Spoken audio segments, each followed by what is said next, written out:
What if your refrigerator stopped working right now? Think about it, all that meat, all that food, gone in a matter of hours.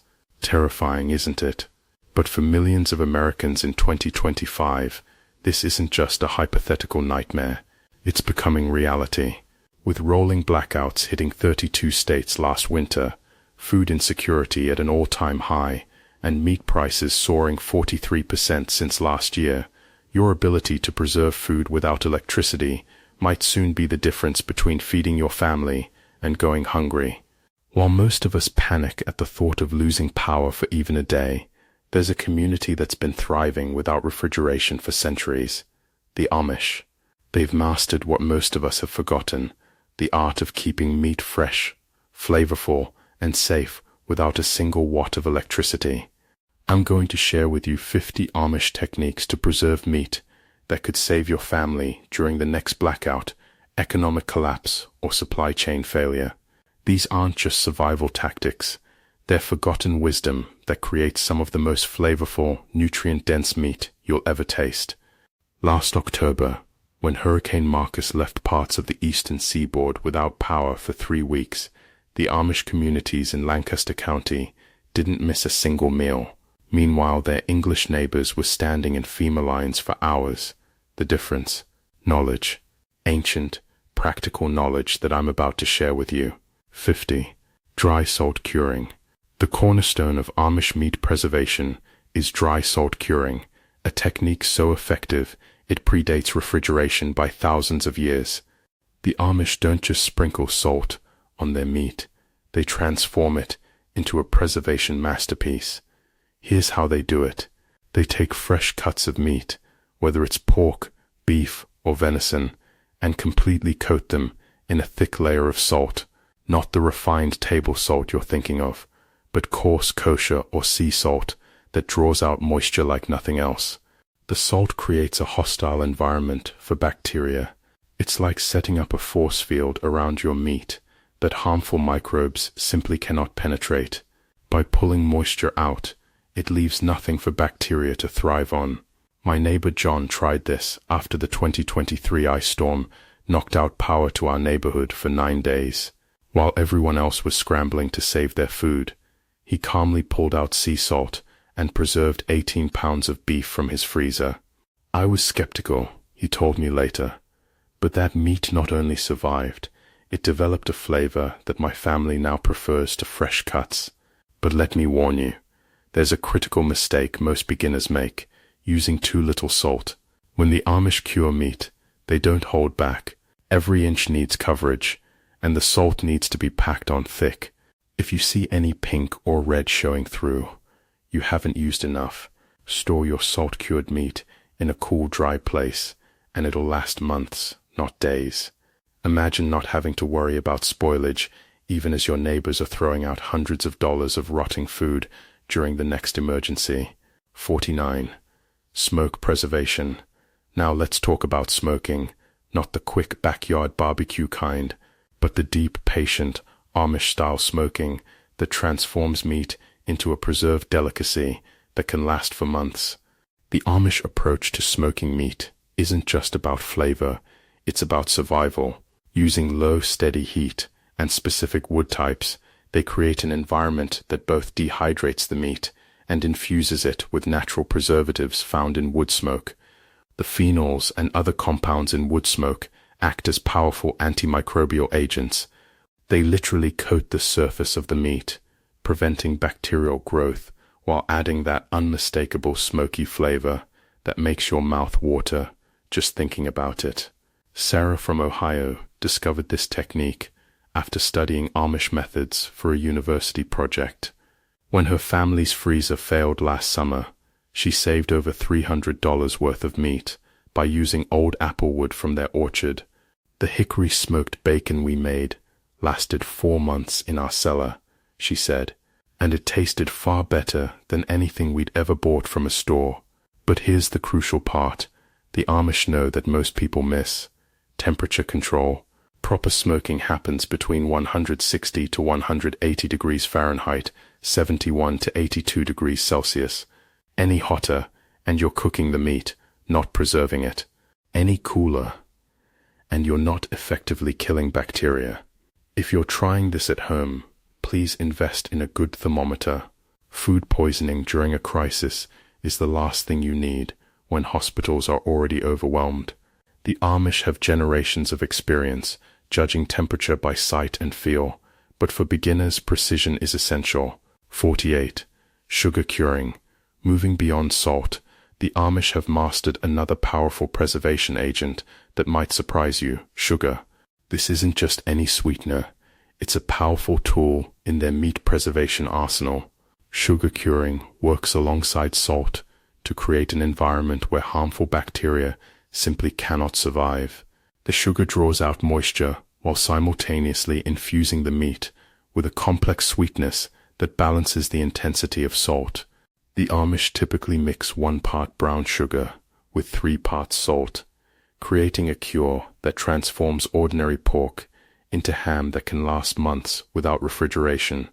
The sugar doesn't just preserve, it caramelizes slightly during the curing process, creating that mahogany color and complex flavor profile that makes Amish hams legendary. Frank, a third-generation butcher I interviewed in central Pennsylvania, told me, "My Amish customers taught me this technique when I was just starting out. During the 2024 grid failure, I used their sugar cure method to preserve nearly 200 pounds of meat for my community when the backup generators failed. People still ask me for that special ham they had during the blackout.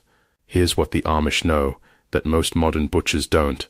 The sugar doesn't just sit on the surface, it penetrates deep into the muscle, transforming the meat all the way through.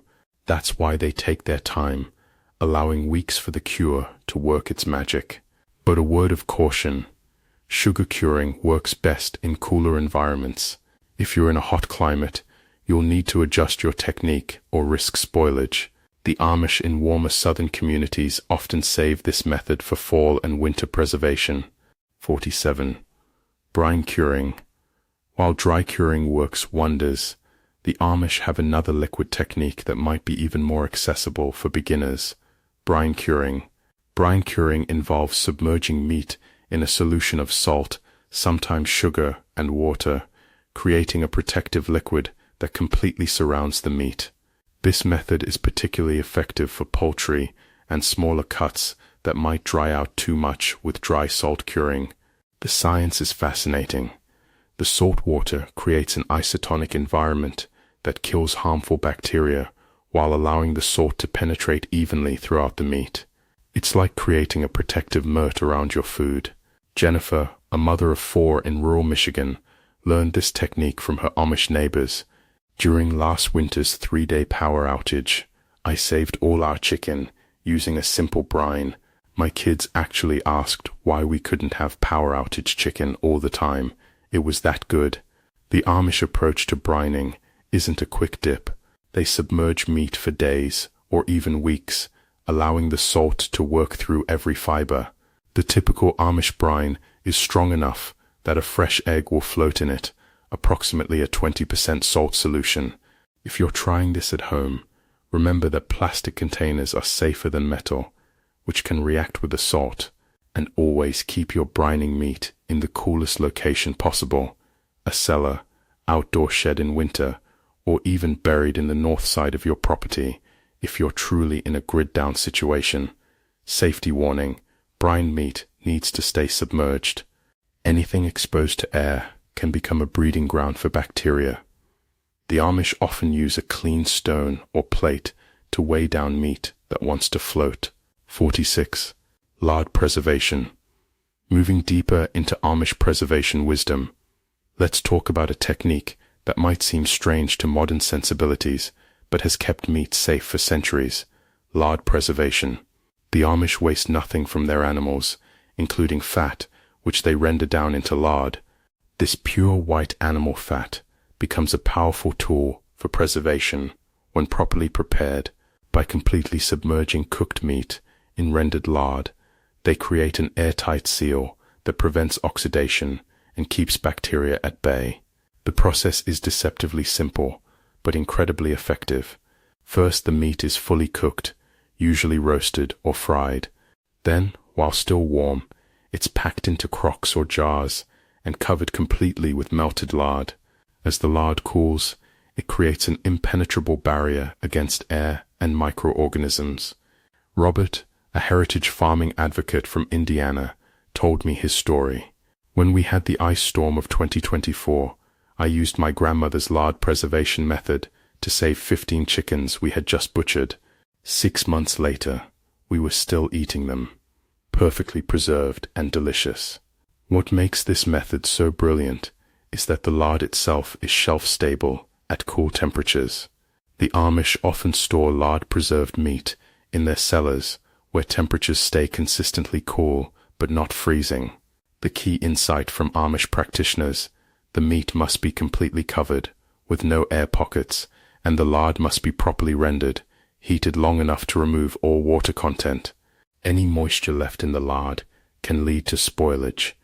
If you're squeamish about lard, consider this: it's rich in vitamin D and healthy fats your body needs, especially during crisis situations when nutrition becomes crucial. The Amish aren't just preserving meat, they're preserving vital nutrients. 45. Confit method. Similar to lard preservation, but with a French name that would make the Amish smile in its fancy flourish, the confit method has been quietly used in Amish communities for generations.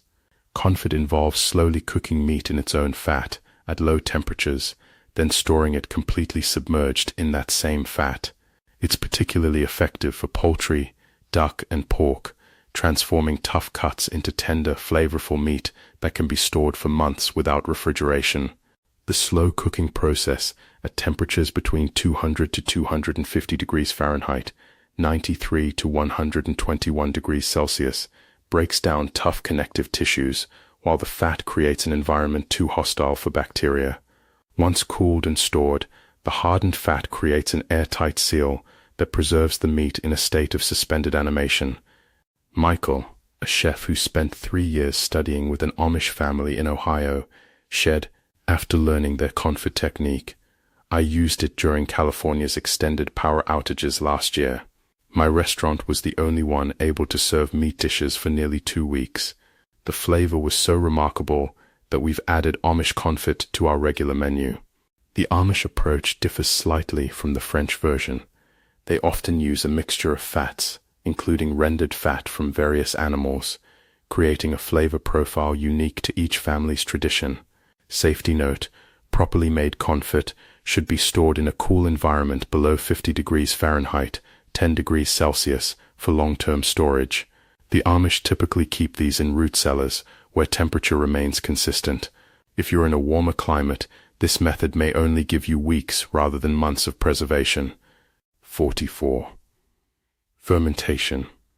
When most people think of fermentation, they picture sauerkraut or pickles. But the Amish have long used fermentation as a powerful tool for meat preservation as well. Fermentation harnesses beneficial bacteria to create an acidic environment where harmful bacteria cannot survive. It's literally using good microbes to fight off the bad ones, resulting in a tangy, complexly flavored meat product that can last for months. The Amish approach to meat fermentation typically involves a starter culture, often whey from cheese making, combined with salt and sometimes sugar. This mixture creates the perfect conditions for lactobacillus bacteria to thrive, producing lactic acid that acts as a natural preservative. Elizabeth, who grew up in an Amish community before moving to suburban Chicago, told me, "During the 2024 summer blackouts, I used my family's fermentation recipe to preserve ground beef when our freezer failed. My neighbors were amazed that I was still making tacos 3 weeks into the outage with meat that had never seen a refrigerator." The most common fermented meat in Amish communities is sausage. Think salamis, summer sausages, and landjager. These products develop a characteristic tangy flavor and firm texture that makes them shelf-stable for months. But be warned, fermentation is not a beginner's preservation method. The balance of salt, temperature, and time needs to be precise. Without proper knowledge, you risk dangerous bacteria growth rather than beneficial fermentation. The Amish pass down their precise fermentation recipes through generations, with each family guarding their particular method. They know exactly how much salt to use, how long to ferment, and how to test for safety before consumption. 43. Air drying. Perhaps the simplest yet most misunderstood preservation technique in the Amish arsenal is air drying, transforming fresh meat into a concentrated, shelf-stable product through controlled dehydration. The Amish have perfected the art of knowing exactly what conditions are required for safe air drying.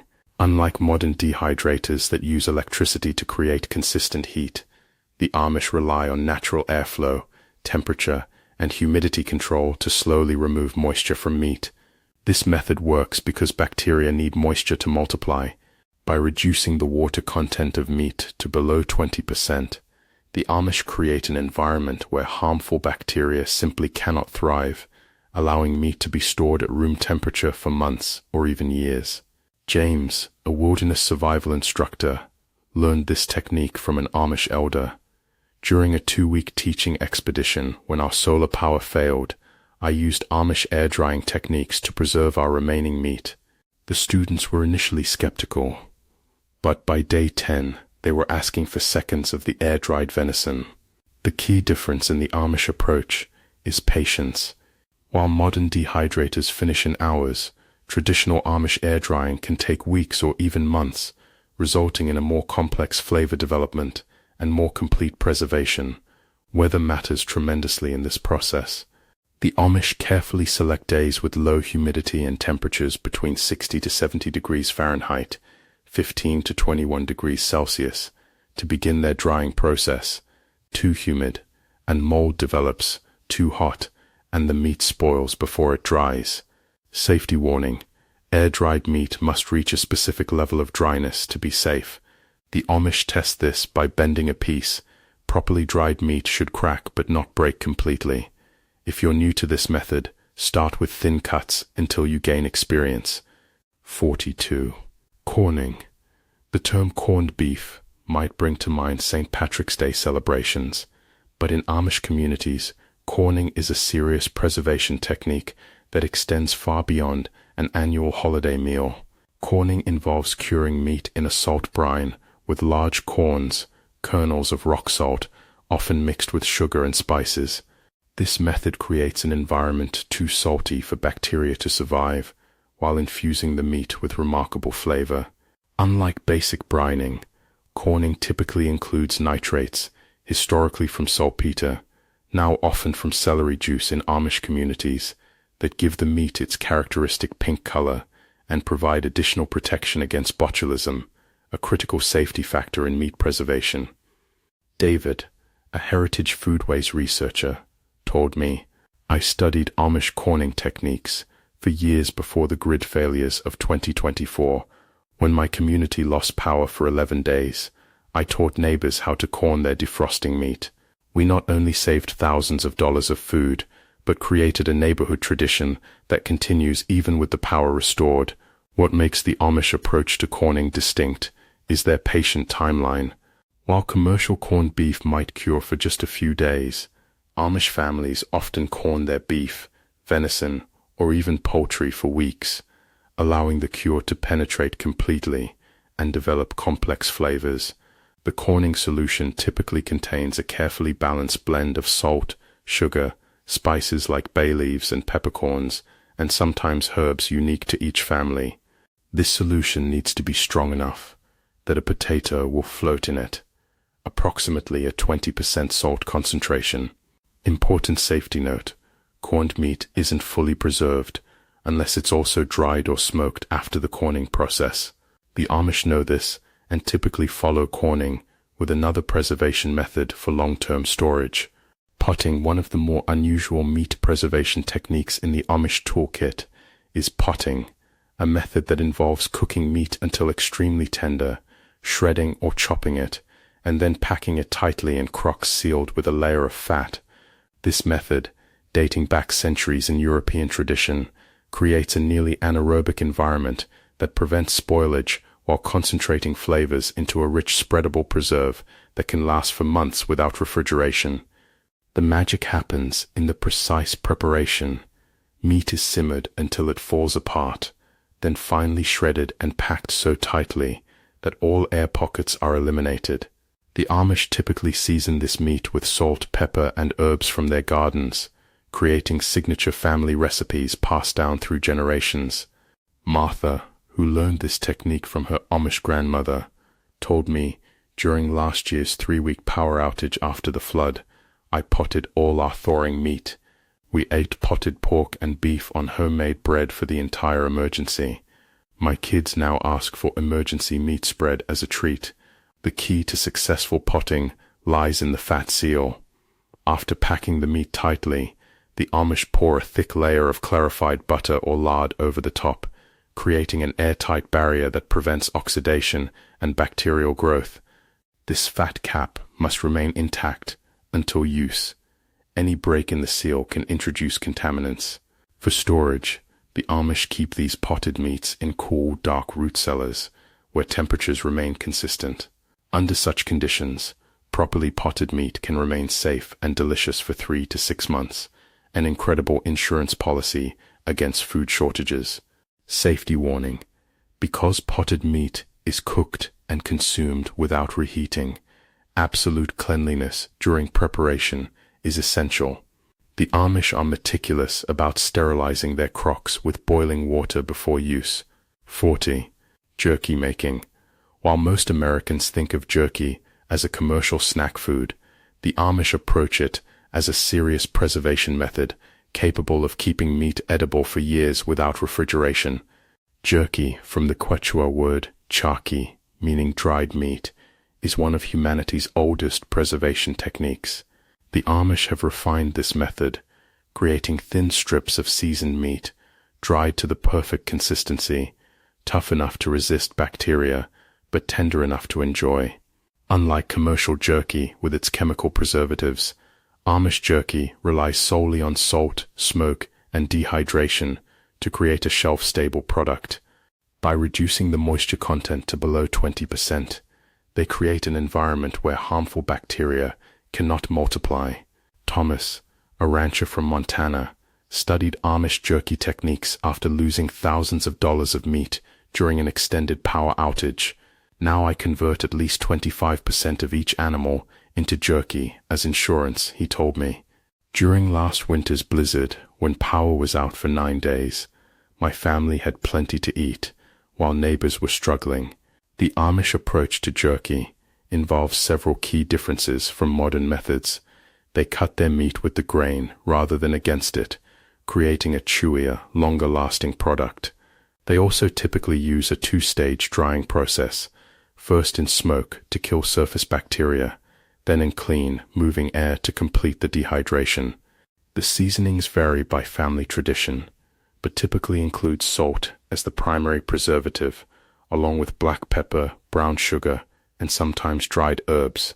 Unlike commercial products, Amish jerky contains no chemical preservatives, relying instead on proper drying techniques. A critical safety tip: properly made jerky should crack when bent, but not break entirely. If it shatters like a chip, it's too dry. If it bends without cracking, it contains too much moisture and may spoil quickly. Sausage making. Sausage making isn't just a culinary art in Amish communities. It's a sophisticated preservation system that transforms perishable meat into stable, long-lasting nutrition. By combining ground meat with salt, spices, and often fermentation, the Amish create sausages that can last months without refrigeration. The process concentrates flavors while creating an environment hostile to harmful bacteria. Different Amish communities specialize in different styles, from Lancaster County's dried thin sausages to Ohio settlement's thicker smoked varieties.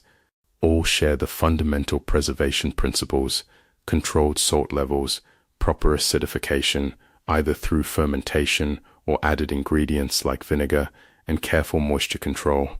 William, a butcher who apprenticed with an Amish meat processor, shared, "Before studying with the Amish, I'd throw away any meat when the power went out. During the 2024 grid failure, I used their techniques to turn 80 pounds of thawing pork into sausages that fed my extended family for months. The Amish approach to sausage making is characterized by precision, exact salt-to-meat ratios, careful temperature control during stuffing, and meticulous attention to smoking conditions. These aren't rough estimations. They're carefully calculated formulas, refined through generations of trial and error. Natural casings, usually cleaned intestines from the same animals, create a protective barrier that allows the sausage to dry properly while remaining protected from the environment. These permeable membranes allow moisture to escape while keeping contaminants out. Important safety note: properly preserved sausages develop a white powdery bloom on the outside. This is beneficial mold that protects the sausage and indicates proper curing. However, any green, black, or fuzzy mold indicates spoilage and means the sausage should be discarded. 38. Head cheese. One of the most resourceful preservation techniques in Amish communities is the creation of head cheese, a practice that transforms parts of animals that might otherwise go to waste into a protein-rich food that can last for weeks without refrigeration. Despite its name, head cheese contains no dairy. It's a terrine made from the head meat, skin, and sometimes feet of animals, typically pork, simmered until tender, then combined with natural gelatin from the cooking process to create a sliceable, preserved meat. This method follows the Amish commitment to using every part of the animal, reducing waste while creating nutritious food that lasts. The long cooking process breaks down tough tissues, while the high collagen content creates a natural preservation mechanism once cooled. Rebecca, whose Amish grandparents taught her traditional food preservation, told me, "When Hurricane Maria hit and we lost power for weeks, I used my family's head cheese recipe to preserve meat that would have otherwise spoiled. My neighbors were initially hesitant, but after a few days without fresh food, they were grateful for the protein." The Amish approach to head cheese is methodical. First, a long, slow simmer of the head and other parts, often 3-4 hours, to tenderize the meat and release gelatin. Then the meat is picked clean from bones, chopped, seasoned heavily with salt and spices, and packed into molds where the natural gelatin creates a protective matrix around the meat particles. Once cooled and set, head cheese can be sliced and eaten without further cooking. The high salt content and gelatin structure create an environment resistant to bacterial growth, while the concentrated proteins provide essential nutrition during times of scarcity. Storage tip from Amish traditions: head cheese should be kept in the coolest part of the house, wrapped in cloth that's been soaked in vinegar and wrung out. The slight acidity on the surface provides additional protection against mold. 37. Pemmican. Although not originally an Amish creation, pemmican has been adopted by many Amish communities as an ultra-stable meat preservation technique perfect for long-term emergency storage. Pemmican, a concentrated mixture of dried meat, rendered fat, and sometimes dried berries, represents perhaps the most calorie-dense, longest-lasting preserved meat product humans have ever created. Original Native American pemmican could last for years or even decades when properly prepared.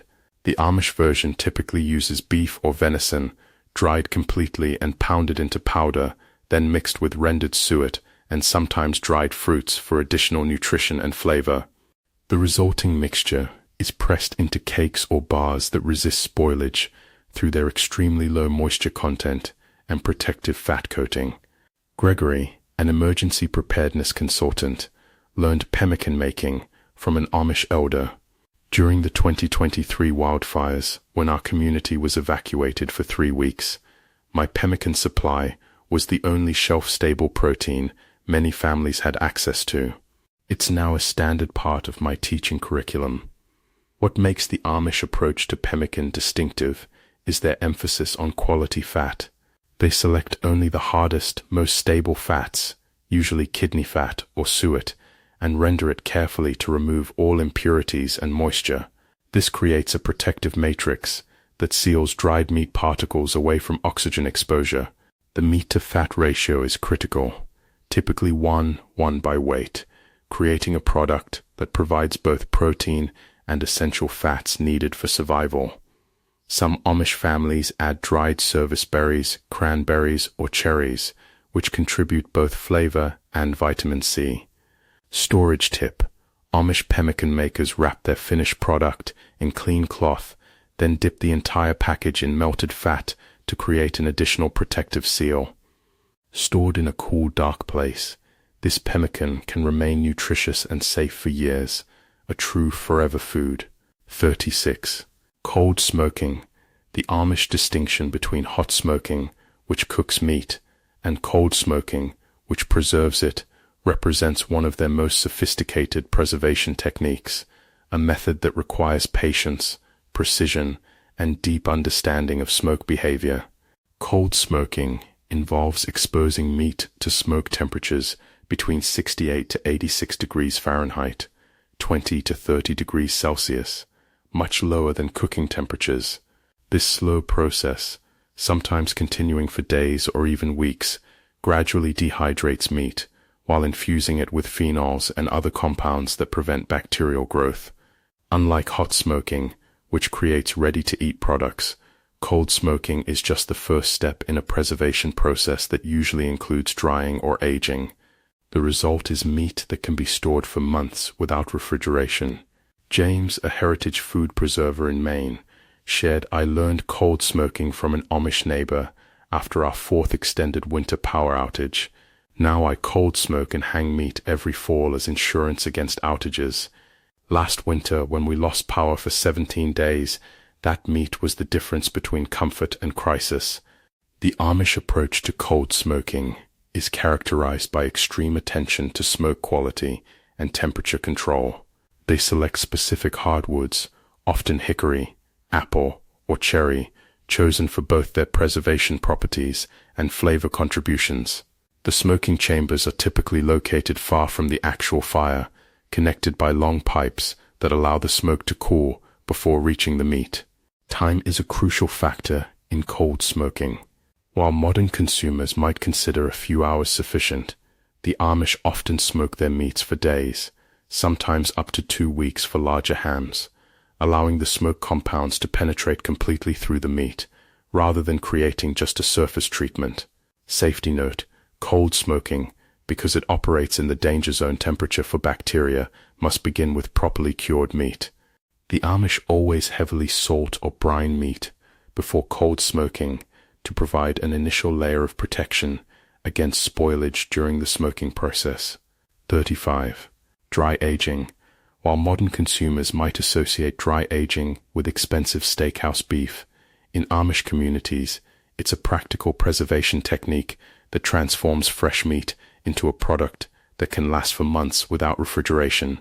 Dry aging involves carefully controlling the natural enzymatic breakdown of meat proteins in a low-humidity, cool environment.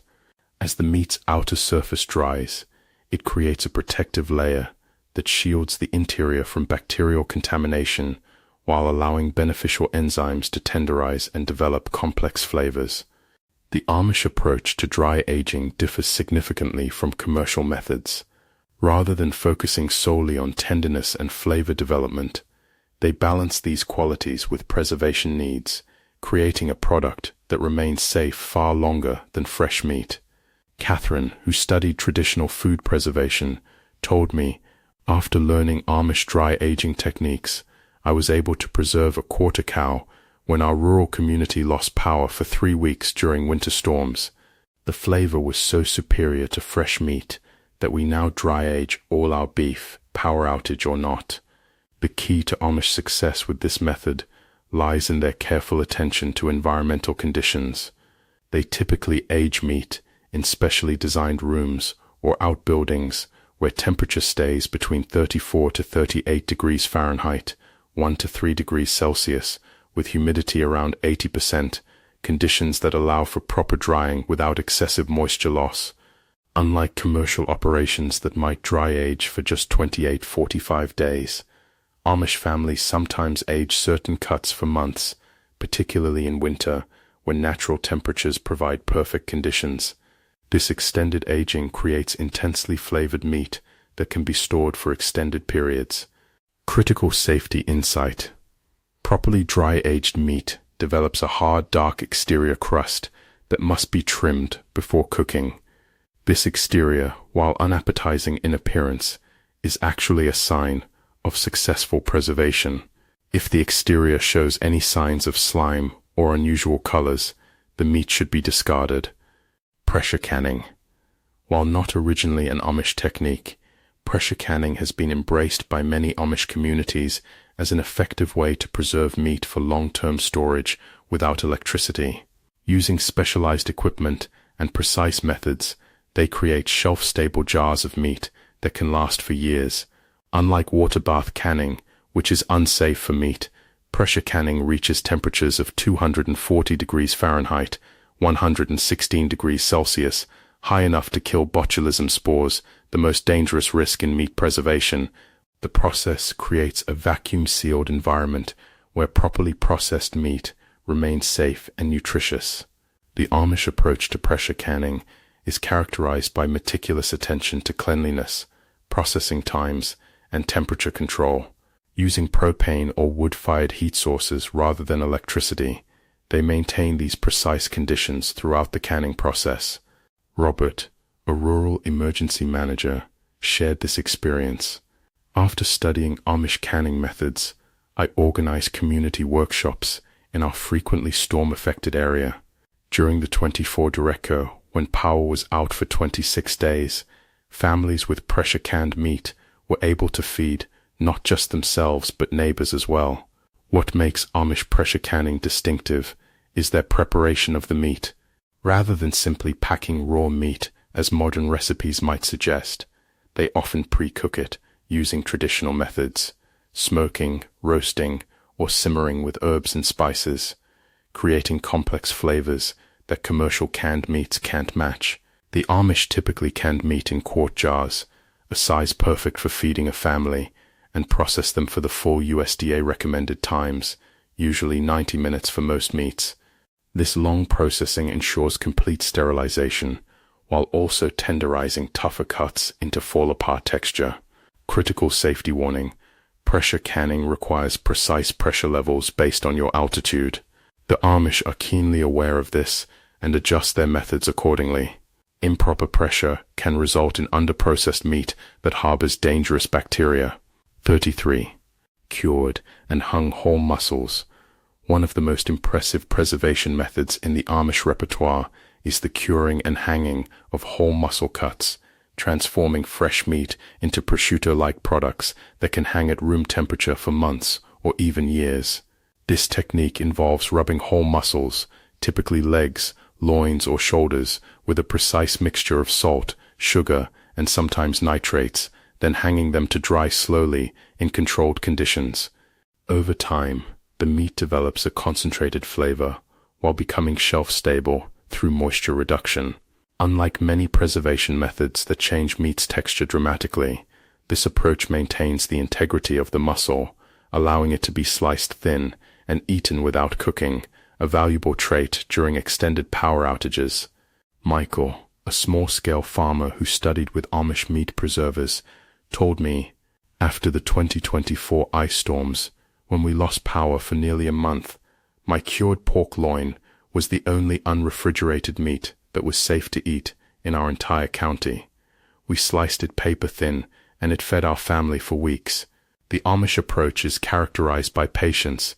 These meats cure for weeks before hanging, then hang for months before reaching their peak flavor and preservation level. The process creates complex enzymatic reactions that transform raw meat into a completely different product, safe at room temperature. Temperature and humidity control during hanging is critical. The Amish typically use dedicated spaces where temperature remains around 55 to 60 degrees Fahrenheit, 13 to 15 degrees Celsius, with humidity between 65 to 75%, conditions that allow for proper drying without case hardening when the exterior dries too quickly, trapping moisture inside. Important safety note. Properly cured and hung meat develops a white powdery mold on the surface. This beneficial mold actually protects the meat from harmful bacteria. The Amish simply wipe this off before slicing. However, any green, black, or slimy mold indicates spoilage. 32. Dehydration. Dehydration represents one of the most accessible meat preservation techniques in the Amish toolkit, a method that requires minimal equipment while creating lightweight, shelf-stable protein that resists spoilage for months or even years. Unlike modern electric dehydrators, the Amish rely on natural airflow, solar heat, or low-temperature ovens to slowly reduce the moisture content of thinly sliced meat until bacteria can no longer survive. By bringing the water activity below 0.85, they create an environment where harmful microorganisms simply cannot multiply. The Amish approach to dehydration is characterized by precision in preparation. Meat is sliced uniformly thin, typically 1/8 to 1/4 inch, to ensure even drying, heavily salted to draw out moisture and provide preservation, and arranged on racks that allow complete air circulation around each piece. Elizabeth, who lived among the Amish for 3 years researching traditional foodways, shared, during the extended power outage after the 2023 derecho, my neighbors were throwing out spoiling meat while I was dehydrating everything in the sun using Amish methods. That meat sustained us for the entire 3-week recovery period. Unlike jerky, which typically includes flavoring and smoking, Amish dehydrated meat is often more utilitarian, designed primarily for long-term storage and later rehydration in soups and stews. This approach creates a truly multi-purpose preserved food that can be eaten as is or reconstituted into nearly fresh-tasting meat. The drying process typically takes 1-3 days depending on humidity, temperature, and meat thickness. The Amish know it's complete when the meat is hard and brittle, with no soft spots or flexibility. A moisture content below 10% that creates maximum shelf stability. Storage tip: the Amish often store fully dehydrated meat in cloth bags hung in cool, dry places. Unlike modern plastic storage, which can trap residual moisture and lead to mold, breathable containers allow any remaining moisture to dissipate, extending shelf life significantly. 31. Nitrate curing. Long before modern refrigeration, the Amish mastered the use of nitrates and nitrites as powerful preservation agents, a technique that creates that distinctive pink color in preserved meats while providing critical protection against botulism. Traditionally, the Amish use saltpeter, potassium nitrate, derived from certain soils and cave deposits. Today, many Amish communities have adapted to using natural nitrates found in celery juice, cherry juice, or other plant sources, maintaining the preservation benefits while using more readily available ingredients.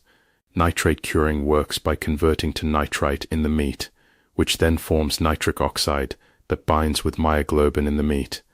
This chemical reaction both preserves the red-pink color and creates an environment hostile to Clostridium botulinum, the bacteria that produces the deadly botulinum toxin. Jonathan, a food historian who documented Amish preservation techniques, told me, during the extended power outage of 2024, the difference between properly nitrate-cured meat and simply salted meat became literally life-saving. The nitrate-cured products remained safe for months, while some improperly preserved meats caused serious illness. The Amish approach to nitrate curing is characterized by careful measurement. Too little won't preserve effectively. Too much can be harmful. Each family typically has precise recipes passed through generations, with exact measurements based on meat weight rather than imprecise pinches or handfuls.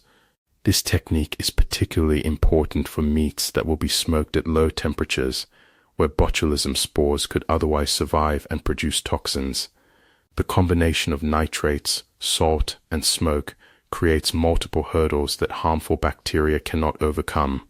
Safety warning: while nitrates are effective preservatives, they must be used in precise amounts.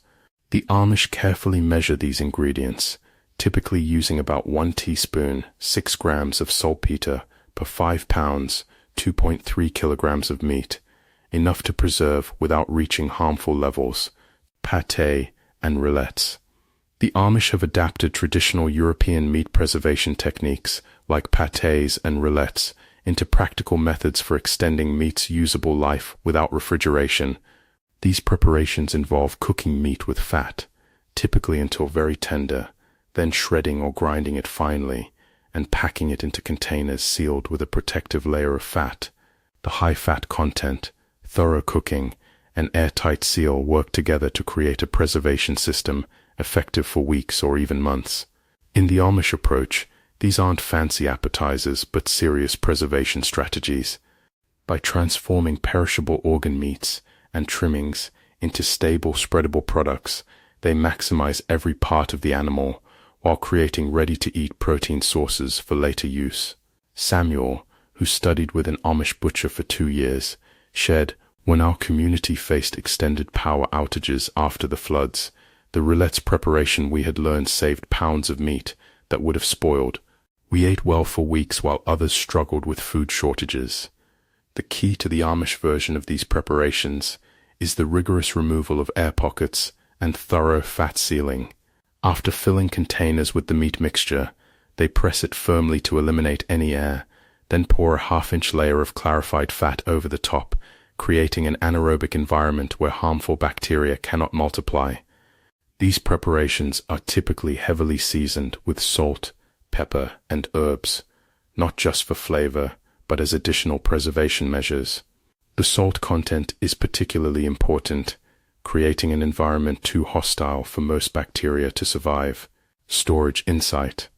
The Amish typically keep these preserved meats in cool root cellars, where temperatures stay between 45 to 55 degrees Fahrenheit, 7 to 13 degrees Celsius. Under these conditions, properly prepared pâtés and rillettes can remain safe and delicious for up to 3 months. 29. Smokehouses. Moving beyond mere techniques to infrastructure, Amish communities maintain dedicated smokehouses, specialized buildings designed specifically for the long-term preservation and storage of meat. Unlike modern backyard smokers focused on quick cooking, Amish smokehouses are engineered for true preservation. These structures maintain the precise temperature, humidity, and smoke density needed to transform fresh meat into products that can last for months or even years without refrigeration. The typical Amish smokehouse features a design refined through generations, a fire pit or smoke generator located outside or below the main chamber, preventing excessive heat, vents for controlling airflow, hanging rods for suspending meat, and often a dirt floor that helps maintain humidity levels. Richard, an architectural historian who documented Amish farm structures, told me, "After studying these buildings for years, I built my own smokehouse based on Amish designs. During the 2024 power crisis, when our area was without electricity for nearly 2 months, that smokehouse preserved enough meat to feed 3 families throughout the entire outage." What makes Amish smokehouses unique is their versatility. They can be used for hot smoking, cooking and preserving, cold smoking, flavoring and preserving, or simply as drying chambers with minimal smoke. This flexibility allows for different preservation approaches based on the season and meat type. The smokehouse typically operates at different temperatures throughout the preservation process, often starting with higher heat, around 160 degree F/71 degree C, to kill surface bacteria, followed by much lower temperatures below 90 degree F/32 degree C for the extended preservation phase. Construction tip from Amish builders: smokehouses should never be built from resinous woods like pine or cedar, which can impart bitter flavors to meat. Instead, they use hardwoods like oak for construction, reserving fruitwoods and hickory for the actual smoking fuel. 28. Salt boxes. A critical but often overlooked component of Amish meat preservation infrastructure is the salt box, a purpose-built container designed specifically for the initial curing phase of their preservation process. Unlike casual salting on a kitchen counter, salt boxes provide an enclosed, controlled environment where meat can absorb salt evenly while remaining protected from insects and contamination. These boxes are typically wooden with sloped bottoms that allow meat juices to drain away, preventing reabsorption that could lead to spoilage. The Amish salt box is carefully sized to accommodate common cuts of meat, large enough for hams and shoulders, while not so big that salt is wasted. The construction is tight-fitting but not sealed, allowing for some air circulation while keeping the salting environment protected. Martha, who maintains a living history farm, shared, "When I recreated an Amish salt box based on 19th century designs, it transformed my meat preservation results. During the extended power outage of 2024, I cured 85 pounds of pork that remained perfect for months, while neighbors were forced to discard spoiled meat." What makes these boxes so effective is their role in creating a consistent curing environment. The Amish line the bottom with a thick layer of salt, lay meat on top, then completely cover it with more salt. The box maintains this arrangement perfectly, allowing the meat to remain completely surrounded by salt for days or weeks. The design typically includes a slightly angled bottom leading to a drainage hole or trough, allowing liquids drawn out by the salt to flow away from the meat. This drainage is crucial. Poured liquid can become a breeding ground for bacteria, even in a salt-rich environment. Historical insight. The Amish tradition of salt boxes dates back to European meat preservation techniques, but they've refined the design over generations in America. Each community has slight variations in their box designs, reflecting local conditions and the types of meat typically processed. 27. Biltong.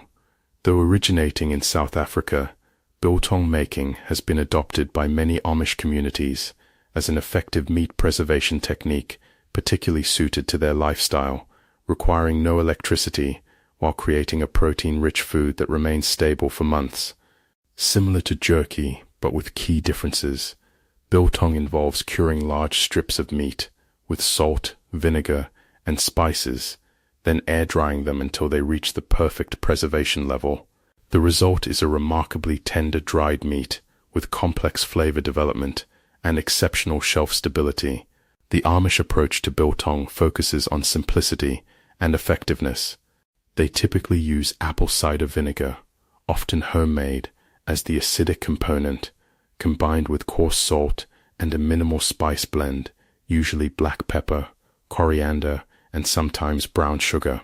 Jacob, who learned biltong making from an Amish neighbor with South African connections, told me, "During the extended grid failure of 2024, my biltong was the only shelf-stable protein available in our community.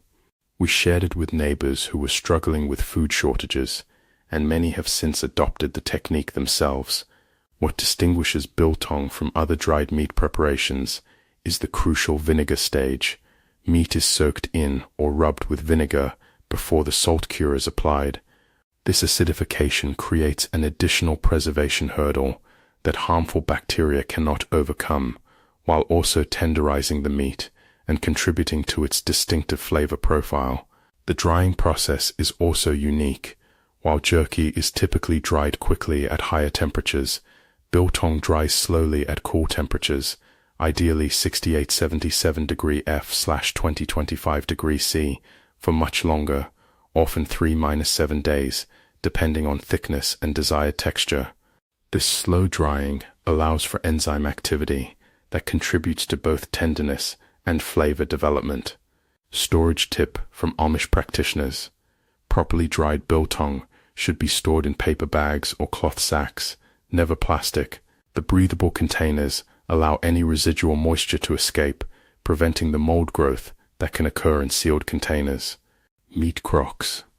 The specialized stoneware containers, known as meat crocks, represent a critical component of Amish preservation infrastructure. Vessels specifically designed to create the perfect environment for keeping meat safe without refrigeration. Unlike ordinary containers, traditional Amish meat crocks feature thick walls that insulate contents from temperature fluctuations, glazed interiors that prevent bacterial growth in porous surfaces, and unique sealing systems that create airtight or controlled air environments. These crocks typically come with heavy lids that either create water seals, where a rim holds water that seals against the lid, or that fit precisely enough to significantly limit air exchange, while allowing for the minimal venting needed for certain preservation methods. Sarah, a ceramic artist who studied traditional Amish pottery, shared, after recreating authentic meat crocks based on 19th century designs, I used them during the 2024 power outage to preserve our farm's meat. The difference between meat stored in these versus modern containers was remarkable. The crocks kept everything perfectly preserved for months. What makes these vessels so effective is their role in creating precise microclimates. For brined meats, the thick walls of the crock maintain even temperature and prevent rapid changes that could affect the cure. For lard preserved meats, they prevent oxidation and rancidity while keeping the protective fat layer intact. The Amish typically size their meat crocks according to family needs and the types of preservation they practice. Smaller 1-2 gallon crocks might be used for specialty items like scrapple or head cheese, while larger 5-10 gallon vessels are reserved for larger cuts and family staples. Historical insight. Traditional Amish meat crocks were often inscribed with family names or distinctive markings, allowing them to be identified when taken to community butchering events. These marked crocks became family heirlooms, passed down through generations alongside the preservation knowledge they represented. 25. Spring houses. The Amish have developed specialized buildings called spring houses, structures built over natural springs to create naturally refrigerated environments that extend meat preservation without electricity. Unlike root cellars that rely on ground temperature, spring houses harness the constant temperature of groundwater, typically 52-58 degree F/11-14 degree C, to create cooling effects. By channeling spring water through troughs inside the building, they create a naturally refrigerated environment, perfect for temporary meat storage during processing or as a final stage in other preservation methods. These ingeniously designed buildings maintain high humidity and stable cool temperatures year-round, providing conditions that slow bacterial growth without freezing the meat, important for many traditional curing processes that require cool but not freezing environments. Thomas, who restored a 19th century spring house on his property, told me, during the 3-week power outage after the 2024 storms, our spring house was the difference between survival and disaster. While neighbors watched thousands of dollars of meat spoil, we were able to safely process everything into shelf-stable forms using the natural cooling. The typical Amish spring house features stone construction, which resists rot in the humid environment, small windows to limit warming from sunlight, and a system of shelves or hooks positioned above the water channels to hold meat and other perishables. The flowing water not only cools the space, but creates gentle air circulation that prevents mold growth. These buildings are strategically located to take maximum advantage of natural cooling, typically built directly over springs on north-facing slopes, where they receive minimal direct sunlight. The surrounding trees are often preserved or planted to provide additional shade. Historical context. Before mechanical refrigeration, spring houses were essential infrastructure on many American farms. While most fell into disuse with the advent of electrical refrigeration, the Amish continued maintaining and building these structures, recognizing their value for both everyday use and resilience during power disruptions. 24. Meat safes. Among the specialized equipment in Amish meat preservation is the meat safe, a ventilated storage cabinet designed to protect curing or partially dried meats from insects and animals while allowing essential air circulation. Unlike sealed containers, meat safes feature panels of fine wire mesh or perforated metal that permit airflow while excluding flies and other pests that could contaminate meat during its vulnerable drying stages. These cabinets represent an ingenious middle ground between open-air drying, which risks contamination, and enclosed storage, which can trap moisture.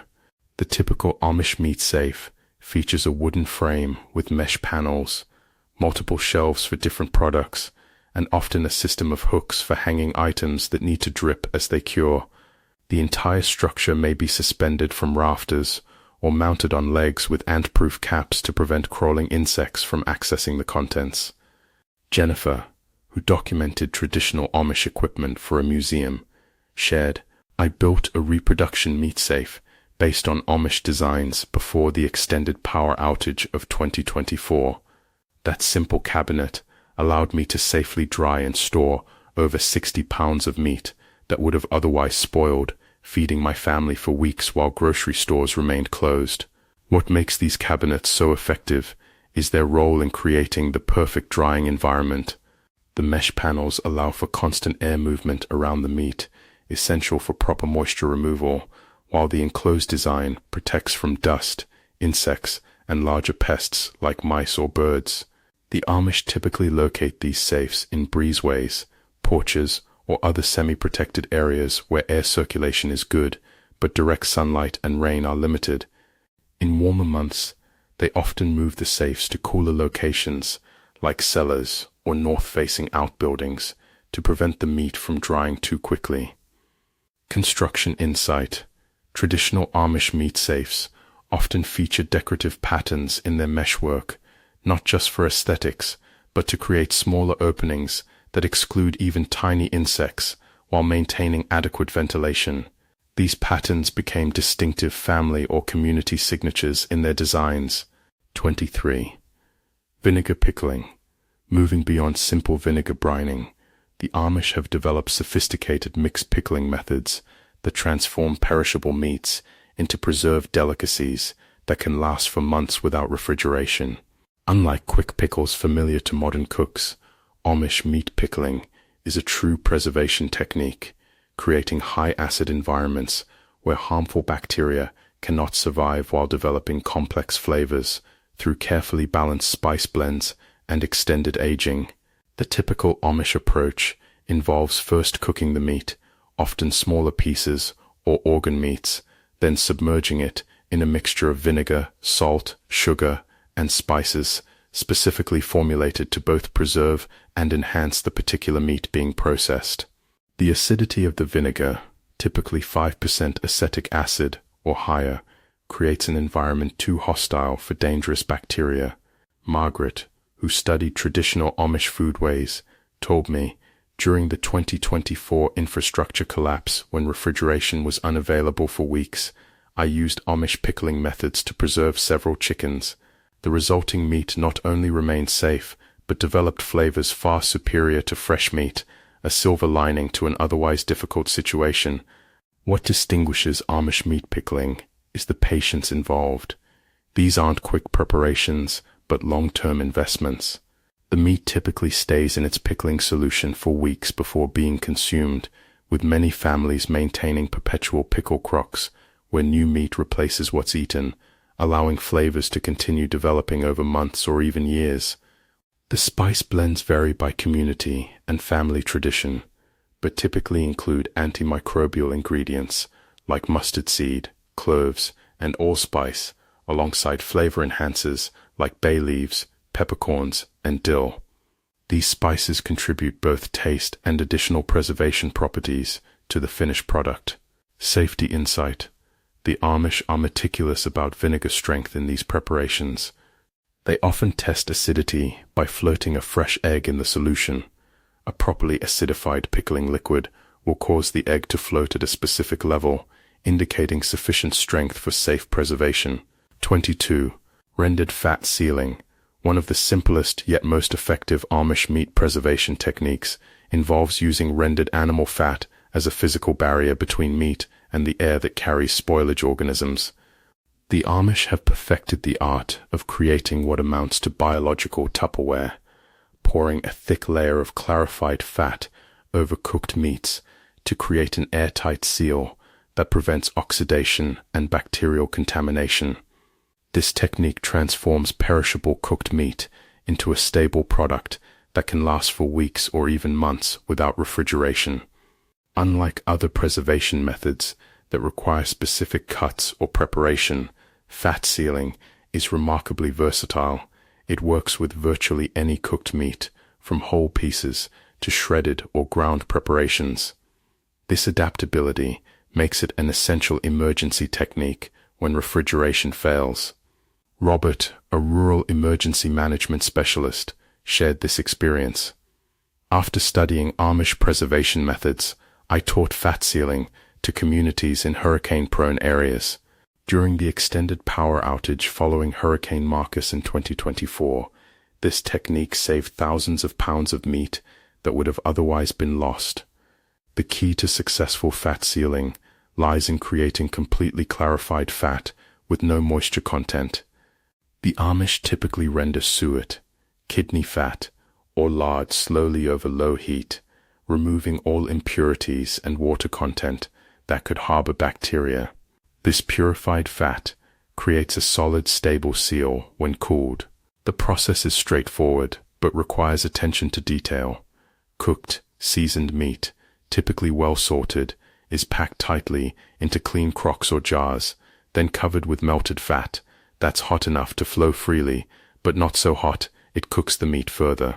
As the fat cools and hardens, it forms a protective barrier that can keep meat safe for extended periods. Storage advice. The Amish typically keep fat-sealed meat in cool root cellars or spring houses. Under these conditions, below 60° F/15° C, properly sealed meat can remain safe for 2–3 months. When ready to use, they simply remove the fat layer, which can be reused for cooking or future preservation. 21. Canning butter.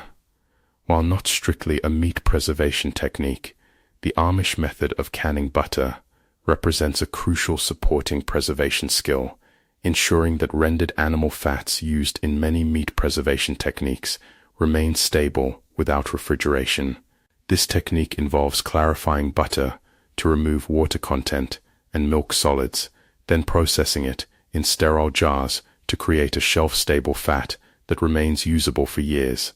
By eliminating the components that cause rancidity and bacterial growth, the Amish create a preservation medium that stores indefinitely.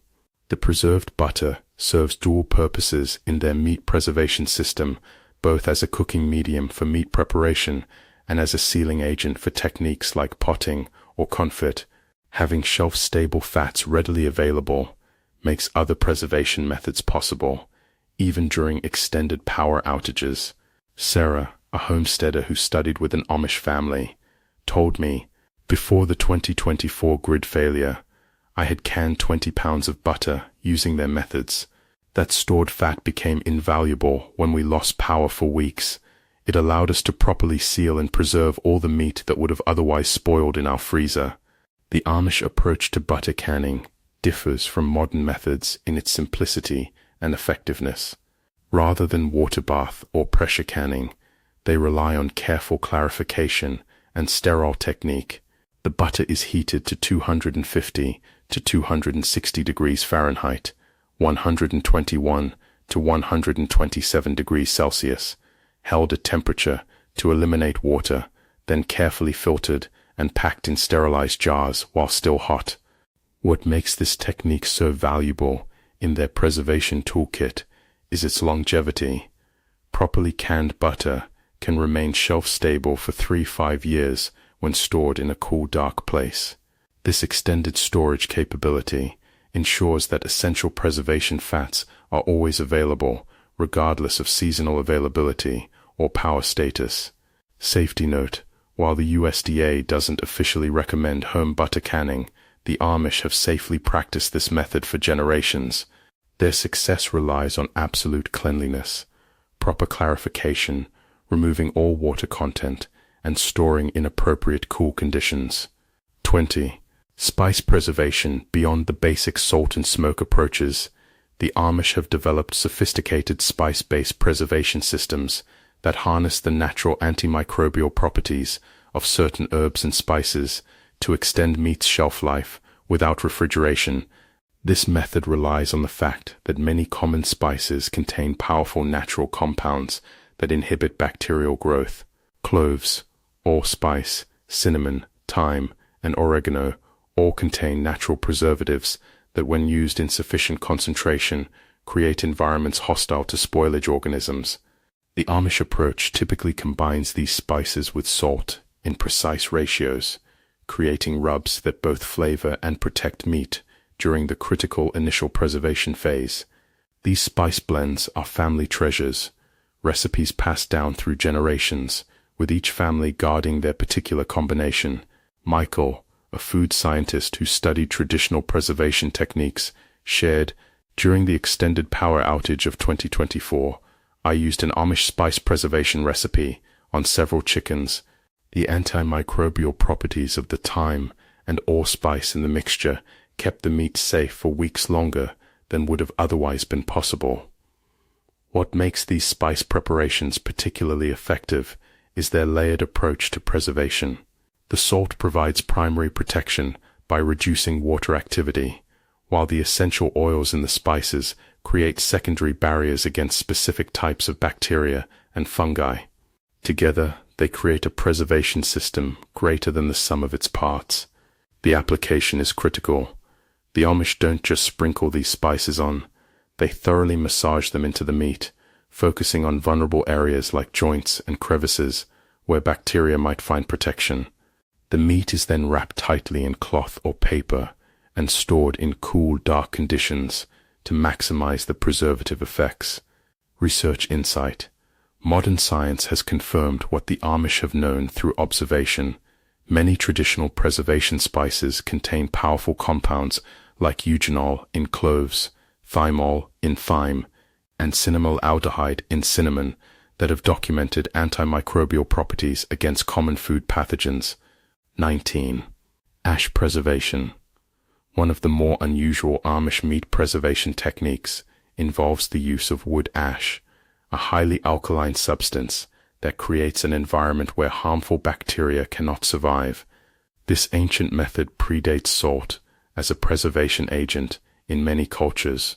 The Amish have maintained this knowledge, using it particularly for preservation in areas where salt might be scarce, or as a complementary technique to enhance other preservation methods. The process involves thoroughly coating meat, typically pre-dried or partially cured, with fine, clean wood ash from hardwoods like oak or maple. The highly alkaline ash, with pH levels between 10-12, creates conditions too hostile for most bacteria, effectively preserving the meat for extended periods. Elizabeth, an anthropologist who documented traditional Amish food practices, told me, "During the extended supply chain disruption of 2024, when salt became difficult to obtain in rural areas, I observed Amish families returning to ash preservation techniques. They successfully preserved hundreds of pounds of meat using methods that most Americans have completely forgotten." What makes this technique particularly valuable is its accessibility. Wood ash is readily available to anyone with access to a fire, making it an excellent emergency preservation option when other methods might not be available. The Amish keep ash from clean hardwood fires specifically for this purpose. The application requires care. Only cool, screened ash from non-resinous woods should be used, and the meat must be thoroughly coated and packed to exclude air. The ash-packed meat is typically stored in breathable containers like cloth sacks or wooden boxes, allowing excess moisture to escape while maintaining the protective alkaline environment. Historical context. Before commercial lye production, wood ash was a critical household resource used for everything from soap making to food preservation. The Amish have maintained this knowledge, while many modern households discard ash as waste, unaware of its potential uses in emergency situations. 18. Haybox smoking. Among the most ingenious Amish meat preservation techniques is haybox smoking, a method that combines smoking and steaming in a single process that both cooks and preserves meat with minimal fuel. Unlike conventional smoking that requires constant attention to maintain temperature, haybox smoking creates a self-regulating environment where meat slowly cooks and absorbs smoke over many hours without additional fuel. This technique is particularly valuable during fuel shortages or when constant attention isn't possible. The process involves creating a sealed box or pit lined with damp hay or straw, placing partially dried meat inside, adding hot stones or coals, and then covering everything with more damp hay and a tight lid. The moisture from the hay creates steam, while any direct contact with the heat source generates smoke, combining to cook and preserve the meat. James, who studied traditional cooking methods among the Amish, shared, "During the fuel shortages of winter 2024, I taught hay box smoking in our emergency preparedness classes. Families were able to preserve meat using just a fraction of the wood or coal they would otherwise need, and the results were incredibly flavorful." What makes this method particularly effective is its efficiency. The insulating properties of the hay maintain cooking temperatures for 6-8 hours without additional fuel, while the gradual cooling process afterward allows smoke compounds to continue penetrating the meat, enhancing both flavor and preservation. The Amish typically use this method for large batches of preparation, often smoking several days' worth of meat in a single session, maximizing fuel efficiency. The resulting product is fully cooked, lightly smoked, and can be further preserved through drying or other methods if needed. Historical insight. This technique shares roots with earth oven cooking, found in many indigenous cultures around the world.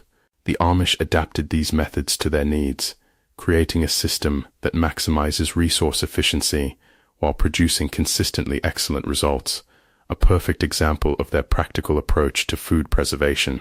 17. Barrel smoking. The Amish have refined a portable, adaptable smoking system using repurposed barrels, creating efficient meat preservation stations that can be used in various locations and conditions. Unlike permanent smokehouses that require significant construction, barrel smokers can be quickly assembled from readily available materials, making them perfect for emergency situations or seasonal use.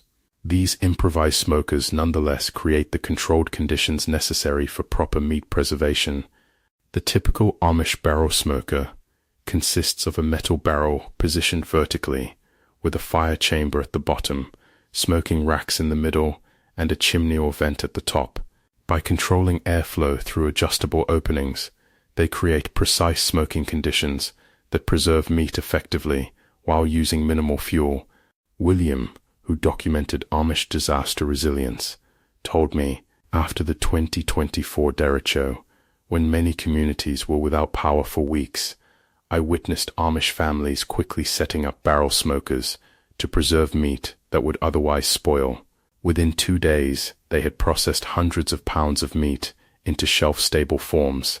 What makes these barrel systems particularly effective is their versatility. They can be used for both hot smoking, cooking, and preserving meat quickly, and cold smoking, the slower preservation process that extends shelf life even further.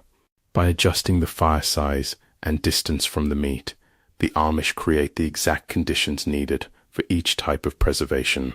These smokers are typically fueled with hardwood scraps or sawdust, which burn slowly and produce clean smoke rich in preservative compounds. The design allows for excellent smoke circulation around the meat, ensuring even exposure and consistent results. Construction tip from Amish practitioners. Barrels that previously held food products make the safest smokers. They avoid using barrels that might have contained chemicals or petroleum products, which could leave harmful residues. The ideal barrel is clean, rust-free steel that can withstand repeated heating without releasing toxins. 16. Hanging and air circulation systems. The Amish have developed sophisticated hanging systems for meat preservation, strategic arrangements that maximize air circulation while protecting meat from contamination during critical drying stages. Unlike simple hooks or racks, these systems feature carefully planned spacing, height differentials, and airflow patterns designed to ensure that each piece of meat dries evenly and thoroughly. The arrangements prevent meat pieces from touching, which could create moisture traps, while positioning everything for optimal exposure to air or smoke. Typical Amish hanging systems include staggered horizontal poles or stretchers that hold meat at different heights, specialized S-hooks that maintain proper separation, and sometimes counterweighted pulley systems that allow meat to be raised or lowered based on current conditions or stages of preservation. Catherine, who restored a historic Amish farm, shared, when I recreated their traditional hanging system in my barn, the difference in meat preservation quality was remarkable. During the 2024 power outage, we were able to properly dry over 200 pounds of meat that would have otherwise spoiled, sustaining our family for months. What makes these systems particularly effective is their adaptability. They can be reconfigured based on the specific needs of different meat types, seasonal conditions, or preservation goals. During humid weather, the Amish might space meat more widely. During dry periods, they might cluster it to prevent excessive moisture loss.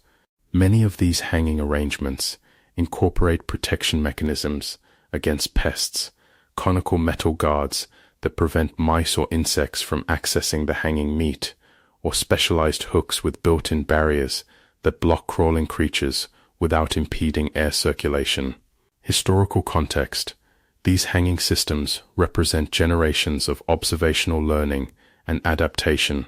Each Amish community has slightly different designs based on their local climate, the types of meat they typically preserve, and the specific challenges of their region, from high humidity in eastern settlements to extreme temperature swings in Midwestern communities. 15. Natural casings. The Amish have maintained the art of preparing and using natural casings, intestines, and other animal membranes that serve as both cooking vessels and preservation containers for various meat preparations. Unlike artificial casings used in commercial processing, natural casings are permeable, allowing smoke and salt to penetrate while releasing moisture, creating the perfect conditions for preserved sausages, salamis, and other prepared meats that remain shelf-stable for months. The Amish approach to casing preparation is meticulous. Intestines are carefully cleaned, scraped, and turned inside out to remove all residual material, then soaked in salt water, vinegar, or whey to further purify them before use.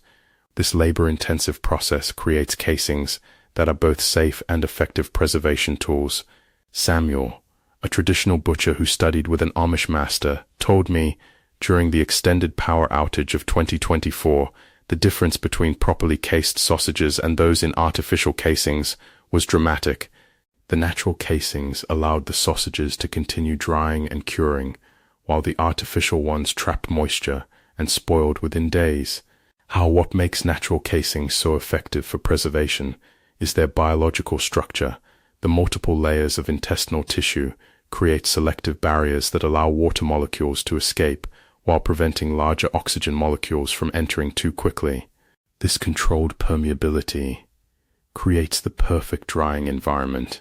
The Amish typically prepare casings during butchering season, cleaning and preserving them in salt for use throughout the year.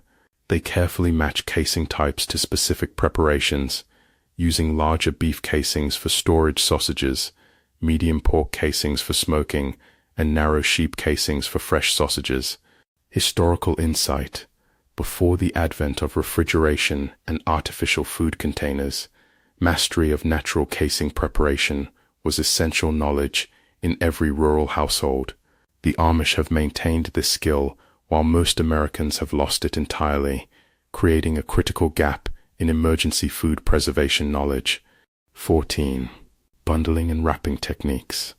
The Amish have developed specialized wrapping and bundling methods that enhance meat preservation by controlling moisture levels, protecting against contaminants, and sometimes adding additional preservation agents through the wrapping materials themselves.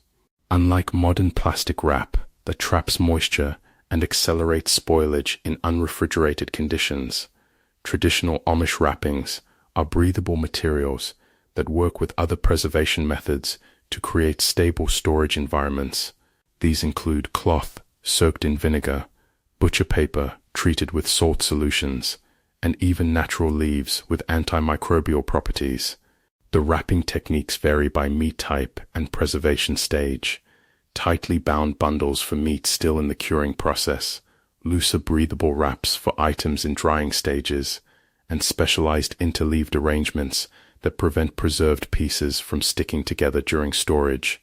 Margaret, who documented Amish food preservation for a historical society, shared, "During the extended grid failure of 2024, I used Amish wrapping techniques for the meat we'd quickly cured. The simple cloth wraps, soaked in apple cider vinegar, prevented mold while allowing the meat to continue drying properly, something plastic packaging would have made impossible. What makes these wrapping methods particularly effective is their dual purpose. They physically protect the meat from dust, insects, and contamination, while also contributing to the preservation process through moisture control and sometimes additional antimicrobial properties from the wrapping materials themselves. The Amish are particular about wrapping materials, preferring natural fibers like cotton, linen, or hemp that breathe properly. They often maintain dedicated cloth reserved exclusively for meat wrapping, carefully washed and dried between uses to prevent cross-contamination. Practical tip from Amish tradition: wrapping should be checked and rotated regularly, especially in early preservation stages. This rotation prevents moisture buildup at contact points and ensures even drying throughout the preservation process. Parching or quick drying for situations requiring rapid meat preservation. The Amish utilize a technique called parching, a quick drying method that combines brief cooking with intense dehydration to create shelf-stable meat in hours rather than days or weeks. Unlike slow drying methods that rely on ambient conditions, parching uses direct heat to rapidly remove moisture, creating a product that resists spoilage while remaining lightweight and nutritionally dense. This technique is particularly valuable during emergencies when time constraints make slower methods impractical. The process typically involves thinly slicing meat, briefly cooking it, either by quick boiling or pan-searing, then drying it completely using higher heat, often in ovens or near fires. The initial cooking kills surface bacteria, while the high heat drying reduces moisture content to below 10% in a matter of hours. Robert, an emergency management specialist who studied with Amish communities, told me, after Hurricane Marcus in 2024, when we were coordinating community response, I taught Amish parching techniques to families who were trying to save thawing meat. This quick method allowed them to preserve protein sources that would have otherwise been lost. What makes parching particularly valuable in the Amish preservation toolkit is its speed and simplicity. It requires minimal specialized equipment and can be completed in far less time than most preservation methods. While the resulting product doesn't have the complex flavor development of slowly cured meat, it maintains most of its nutritional value and remains safe for months. The Amish typically reserve this method for emergency situations or for creating travel food, lightweight, stable provisions that can be carried on journeys without fear of spoilage. The parched meat can be eaten as is or rehydrated in soups and stews, making it extraordinarily versatile. Safety insight: because parching relies on heat rather than chemical preservation, ensuring complete dryness is critical. The Amish test parched meat by breaking pieces. Properly dried pieces should snap cleanly, with no moisture visible at the break point. 12. Monthly rotation systems. Beyond specific preservation techniques, the Amish maintain sophisticated rotation systems that extend their meat supply throughout the year, a comprehensive management approach that ensures nothing is wasted and food security is maintained regardless of season. Unlike the modern freeze-and-forget approach, Amish rotation systems involve ongoing assessment, processing, and transformation of stored meats. As preservation methods reach their time limits, meats are either consumed or converted to new forms, with extended storage capabilities, creating a continuous preservation chain. These systems typically operate on monthly cycles, with families evaluating their meat stores at regular intervals and making strategic decisions about what to use immediately, what to reprocess, and what remains stable for ongoing storage. This constant attention prevents waste while maximizing food security. Jennifer, who documented Amish food management for a resilience study, shared, "During the extended supply chain disruptions of 2024 to 25, I observed Amish families using their rotation systems to maintain meat supplies for over 8 months without refrigeration or new acquisitions. Meanwhile, neighboring communities were facing severe protein shortages after just weeks. What makes these rotation systems particularly effective is their integration with seasonal conditions. During winter months, when natural cooling is available, some preservation methods get extended time. During summer heat, items are either consumed or converted to more heat-stable forms, like heavily smoked products or fully dried preparations. The Amish approach isn't simply about preservation, it's about transformation. Meat nearing the end of its storage life in one form becomes ingredients for new preparations. Aging ham might be chopped for sausage. Older dried beef might be ground for soup additions, creating an adaptive system where nothing is wasted. Planning insight. The Amish typically maintain detailed records of when each batch of meat was processed and its expected storage duration. Rather than relying on memory, many families keep simple calendars or journals, noting when specific items should be checked, used, or reprocessed, creating a reliable system that prevents both waste and foodborne illness. 11. Mixed salt preservation. Moving beyond basic salt curing, the Amish have developed sophisticated mixed salt formulations that enhance preservation while creating complex flavor profiles in their meat. These specialized salt blends combine various types of salt, each with different mineral contents and crystal structures, to create preservation environments that work more effectively than any single salt type alone. The different dissolution rates and mineral interactions create more complete preservation while developing unique flavor characteristics. Typical Amish mixed salt preparations might combine coarse sea salt for slow penetrating cure, finely ground salt for immediate surface preservation, salt with naturally higher nitrate content for color preservation and botulism prevention, and sometimes specialized salt varieties with unique mineral profiles. Thomas, who studied traditional Amish preservation for a culinary institute, told me, during the extended power outage of 2024, I used an Amish mixed salt formula to preserve thawing meat. The difference in both effectiveness and flavor was remarkable. The complex salt blend created a product that remained safe for months while developing flavor compounds that wouldn't exist with ordinary table salt. What makes these mixed salt approaches particularly effective is their comprehensive preservation action. The various salt types create multiple barriers against different spoilage mechanisms.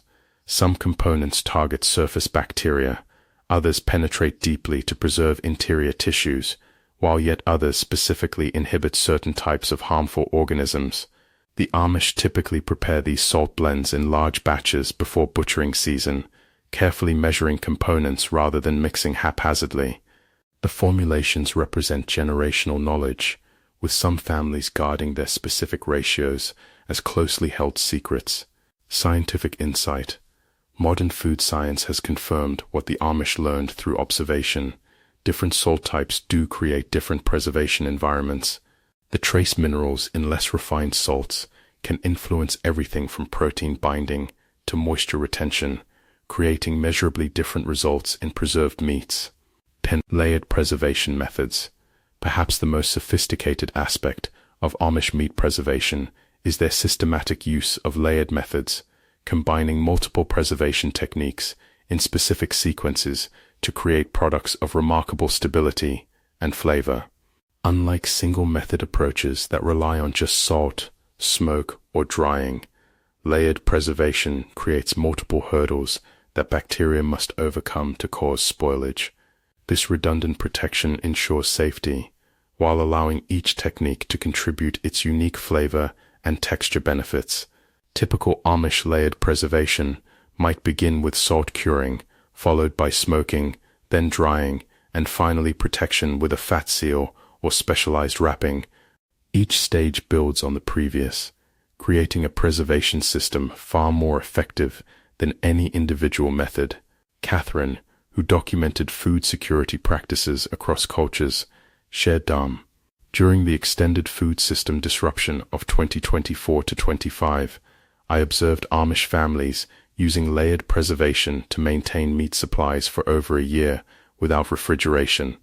Each technique in their sequence not only preserved the meat, but transformed it into increasingly stable forms. What makes layered preservation particularly valuable is its adaptability to different conditions. If one preservation factor becomes compromised, for instance, if humidity levels rise, challenging drying-based preservation, the other layers continue providing protection, creating a forgiving system that can withstand environmental fluctuations. The sequence of methods matters tremendously. The Amish have learned through generations which techniques work best, in which order, creating optimal preservation pathways for different meat types and cuts. These sequences aren't arbitrary, but represent carefully refined processes developed through centuries of observation. Practical insight. Amish layered preservation often incorporates checkpoints where the meat is assessed before moving to the next preservation stage. This quality control ensures that each method has achieved its purpose before progression, preventing cumulative failures that could compromise safety. 9. Temperature monitoring without electricity. The Amish have developed ingenious non-electric methods for temperature monitoring, essential tools for safe meat preservation that function without any modern technology. Unlike digital thermometers that require batteries or power, traditional Amish temperature monitoring relies on physical indicators, natural materials, and observational techniques that accurately assess conditions, crucial for safe preservation. These methods range from simple to surprisingly sophisticated. For smoking and cooking temperatures, they often use wooden or metal devices that expand or contract with temperature changes. Visual assessments of smoke quality, or traditional tests like the hand test, holding a hand in the smokehouse and counting seconds until discomfort indicates approximate temperature. Maria, a food safety specialist who studied traditional preservation, told me during the 3-week power outage after the 2024 ice storm, I taught neighbors Amish temperature monitoring methods. Using these techniques, they successfully preserved hundreds of pounds of meat without a single case of foodborne illness, despite having no access to electric thermometers. For monitoring environmental conditions in storage areas, the Amish use natural indicators, like specific plants that wilt at certain temperatures, containers of salt that absorb humidity at different rates depending on temperature, or dedicated temperature monitoring rooms where nothing but a thermometer is kept, checked regularly during preservation processes. What makes these monitoring systems particularly valuable is their reliability under all conditions. While electric systems fail during power outages or extreme conditions, these physical methods continue functioning perfectly, providing crucial safety information when it's needed most. Historical context. Before the advent of precise measuring instruments, all food preservation relied on these observational techniques. The Amish have maintained and refined these methods while most modern preservers have become completely dependent on electronic tools, creating a dangerous vulnerability during emergencies. 8. Bone removal techniques. The Amish have developed specialized bone removal methods that significantly extend meat preservation capabilities by eliminating areas where spoilage typically begins first. Unlike modern approaches that often leave bones in place for cooking convenience or presentation, traditional Amish preservation frequently involves complete deboning, removing all hard tissues that could harbor bacteria or prevent preservative penetration. This meticulous process creates meat that accepts cures more evenly and dries more completely. The Amish approach to deboning goes beyond simple removal. It includes specialized cutting patterns that expose muscle seams where bacteria might hide, careful trimming of connective tissues that resist preservation, and strategic muscle separation that allows for more complete salt or smoke penetration. Samuel, a master butcher who studied with Amish meat processors, shared, during the extended outages of 2024, families I had taught Amish deboning methods were able to preserve their meat for months longer than those using standard approaches. The complete bone removal allowed for far more effective curing in the absence of refrigeration. What makes these deboning techniques particularly effective for preservation is their thoroughness. The Amish don't just remove major bones, they excise even tiny bone fragments and cartilage that might harbor bacteria or create preservation shadows where curing agents can't penetrate completely. For critical preservation cuts, like hams, the Amish often use specialized bone removal patterns that maintain the traditional shape while eliminating the femur and other internal bones. These techniques require considerable skill but result in products that cure more rapidly and store more safely. Practical insight: the Amish waste nothing during this process. Removed bones are typically roasted and used for broths and stocks, which are then canned or reduced to portable shelf-stable concentrates, creating additional food security from what might otherwise be discarded. 7. Knowledge transfer systems. Perhaps the most important preservation technique in Amish communities isn't a specific method, but rather their systematic approach to knowledge transfer, ensuring critical food preservation skills pass reliably between generations.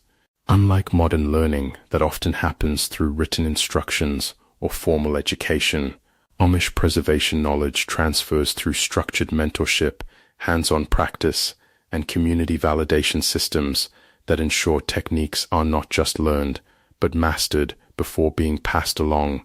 This knowledge system typically begins in childhood with observation, progresses to assistant roles by adolescence, and culminates in supervised preservation responsibility in early adulthood. Each stage builds not just skills but judgment, the critical ability to assess meat quality, preservation progress, and potential safety issues. Elizabeth, an educational anthropologist who studied Amish learning systems, told me, during the preservation crisis of 2024 to 25, when many Americans lost thousands of dollars of food, I observed how Amish knowledge transfer became community saving. Families who had properly trained their children in preservation methods were able to process unprecedented quantities of meat without spoilage. What makes the Amish knowledge system particularly effective is its focus on understanding principles rather than just following recipes. Young preservers learn why techniques work, how to recognize when adjustments are needed, and how to troubleshoot problems, creating adaptive knowledge that functions even in unusual circumstances. The Amish typically tie preservation knowledge to seasonal cycles and community events, creating natural reinforcement periods where skills are practiced annually. By embedding this learning in community activities, like butchering days or seasonal preservation gatherings, they ensure the knowledge remains alive and in active use. Educational insight. Unlike many skills in our rapidly changing world, meat preservation fundamentals have remained relatively stable for centuries.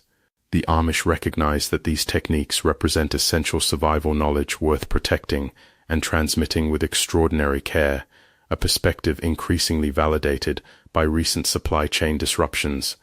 6. Animal fat classification. The Amish have developed sophisticated systems for categorizing and utilizing different animal fats, a crucial component of their meat preservation that extends far beyond simple lard rendering. Unlike the modern tendency to view fat as a uniform substance, the Amish recognize that different fats from different animals, and even from different areas of the same animal, have distinct properties that make them suited for specific preservation roles. This classification system typically divides fats into categories based on hardness, flavor, and stability. Harder fats like beef suet are reserved for long-term preservation seals, while softer fats like poultry fat might be used for shorter-term applications or immediate cooking. Internal fats, especially kidney fat, are prized for their stability and resistance to rancidity. Jonathan, a culinary historian who documented Amish cooking techniques, shared, "During the extended supply disruption of 2024, I observed how Amish families strategically deployed different fat types for different preservation needs. Their systematic approach allowed them to maximize the preservation potential of every animal processed. What makes the Amish fat classification particularly valuable is its integration with their preservation calendar. They render and store different fat types throughout the year, creating a reserve of specialized preservation materials always ready for use. These fats become a form of food security insurance, essential tools for responding to unexpected preservation needs. The rendering methods vary by fat type as well. High-stability fats for long-term storage receive the most careful treatment, extremely slow rendering at low temperatures, multiple filtration to remove all impurities, and storage in specialized containers that limit oxygen exposure. Historical context. Before petroleum products became commonplace, animal fats served countless essential household functions beyond cooking, from lighting to lubrication to waterproofing. The Amish have maintained this comprehensive knowledge of fat properties and uses, giving them significant advantages during supply disruptions when petroleum-based alternatives become unavailable. 5. Salt sourcing and processing. Behind many successful Amish meat preservation methods lies a sophisticated understanding of salt, not as a simple commodity, but as a specialized preservation tool that varies significantly in quality and characteristics. Unlike modern consumers who typically use standardized table salt, the Amish often maintain relationships with specific salt sources, carefully select varieties for different preservation needs, and sometimes process raw salt to enhance its preservation capabilities. This approach might include maintaining supplies of different salt types: coarse salt for initial curing, finely ground salt for specific applications, salt with higher natural nitrate content for certain preparations, and sometimes specialty salts with unique mineral profiles that contribute specific flavors or preservation qualities. Margaret, who documented traditional Amish foodways, told me during the 2024 supply chain collapse, when commercial salt became scarce in many regions, I watched Amish communities activate long-standing relationships with small salt producers and natural deposits. While others struggled to find basic preservatives, they maintained multiple specialized salt types for different purposes. What makes the Amish approach to salt particularly effective is their understanding of how different salt characteristics impact preservation. Crystal size affects dissolution rate and penetration, mineral content influences flavor and preservation effectiveness, and processing methods can enhance or diminish specific properties. Some Amish communities maintain traditional processing methods for enhancing salt's preservation capabilities, including clay filtering to remove impurities, charcoal filtering to improve flavor, and sometimes controlled aging in wooden containers that allows salt to absorb beneficial compounds from the wood. Historical insight. Before refrigeration, salt was so vital that many communities measured wealth in salt reserves, and salt routes were among the most important trade networks worldwide. The Amish have maintained this perspective on salt as an essential resource rather than a commonplace condiment, a viewpoint that serves them well during emergencies. 4. Modular preservation systems. One of the most advanced aspects of Amish meat preservation is their development of modular, relocatable preservation systems that can be deployed where and when they're needed most. Unlike fixed infrastructure that can only function in specific locations, these modular systems, including portable smoking frames, collapsible drying racks, and transportable salt curing containers, allow preservation activities to follow optimal conditions rather than being confined to permanent locations. These systems typically feature standardized, interchangeable components that can be reconfigured based on current needs and conditions. During cold weather, components might be arranged to capitalize on natural refrigeration.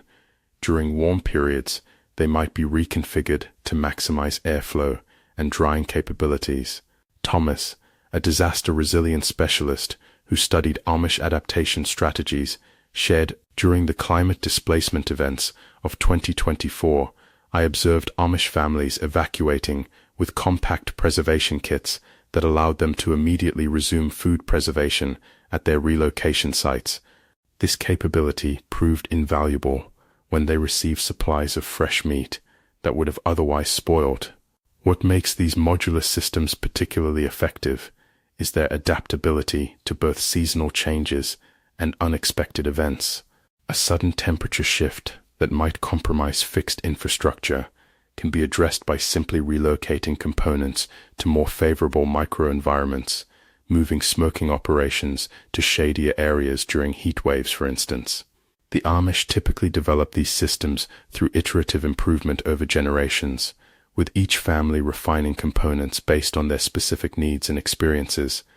The resulting equipment represents a perfect balance of effectiveness, portability, and durability, preservation tools that function reliably under diverse conditions.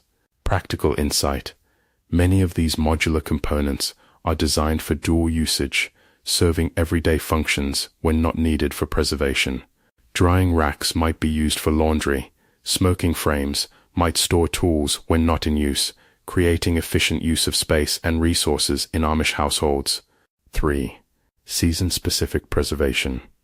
The Amish have developed sophisticated seasonal preservation strategies, adapting their techniques to capitalize on natural conditions throughout the year rather than fighting against them. Unlike modern approaches that attempt to maintain the same conditions year-round, often at great energy cost, Amish preservation works with seasonal patterns, using different techniques during different seasons to maximize effectiveness while minimizing resource needs.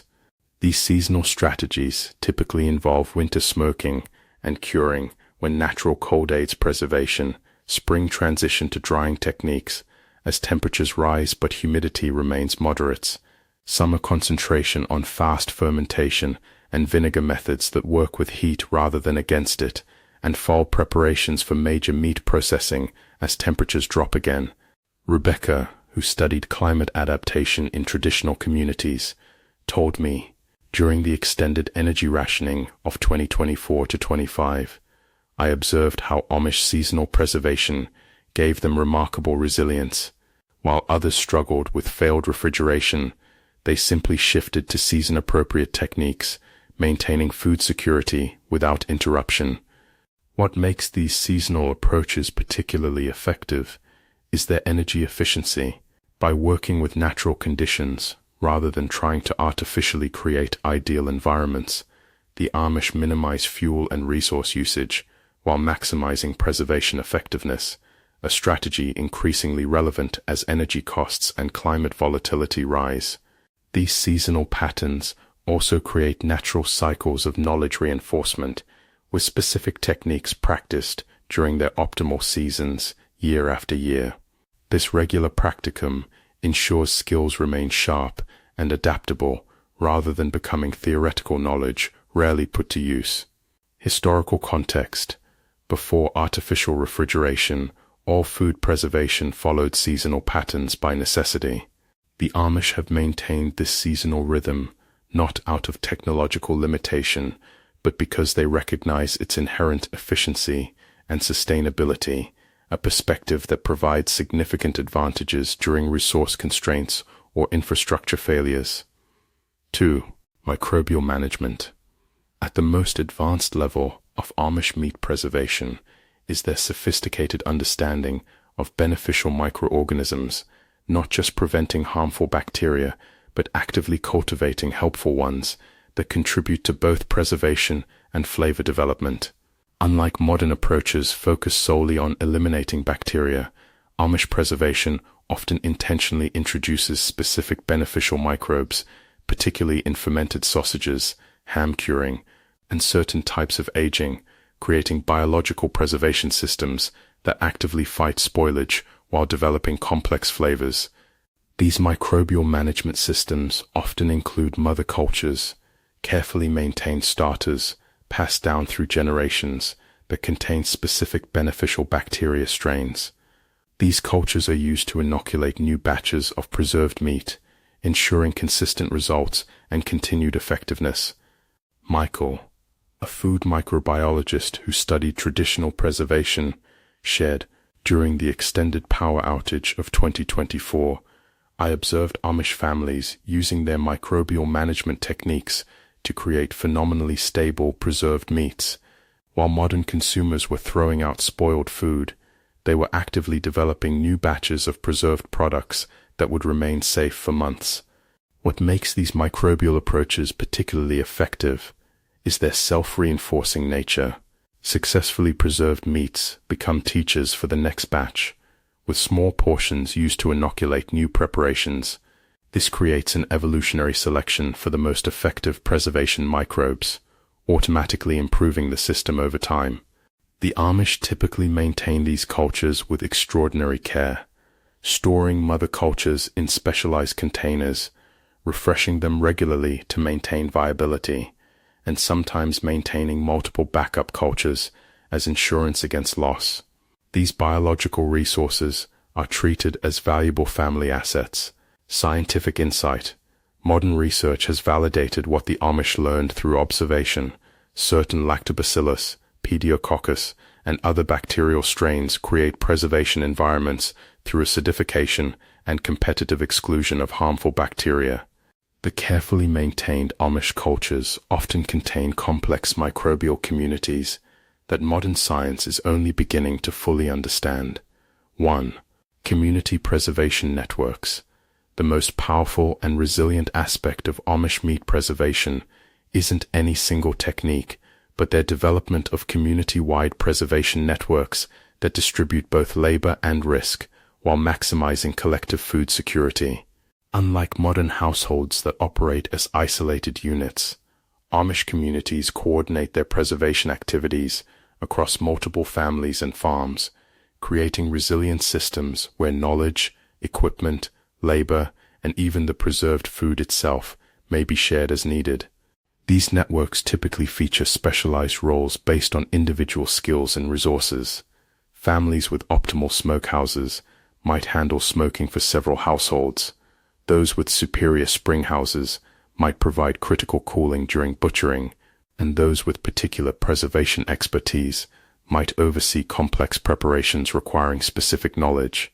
Sarah, who studied community resilience systems, told me, during the cascading food system failures of 2024 to 25, I observed how Amish preservation networks provided remarkable stability.